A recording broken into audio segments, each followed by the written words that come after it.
Hello நண்பர்களே, இன்றைக்கி நம்ம எங்கே இருக்குன்னு பார்த்தீங்கன்னா, கும்பகோணத்திலேருந்து 9 கிலோமீட்டர் தொலைவில் உள்ள திருவிடைமருதூர் மகாலிங்க சுவாமி திருக்கோயில் தாங்க.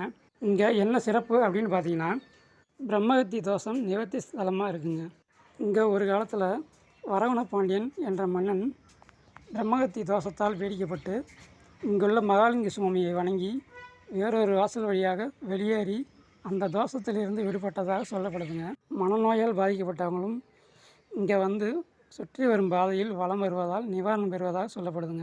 இங்கே மகாலிங்க சுவாமி மையத்தில் சுயம்பு லிங்கமாக அருள்பாலிக்கிறாருங்க. இவரை சுற்றி 4 திசைகளிலும் காசி விஸ்வநாதர், ரிஷிபுரீஸ்வரர், ஆத்மநாதர், சொக்கநாதர் ஆகிய 4 லிங்கங்களும் அமைந்திருக்குங்க. இவை அனைத்தையும் சேர்த்து இது பஞ்சலிங்க ஸ்தலமாக கருதப்படுதுங்க.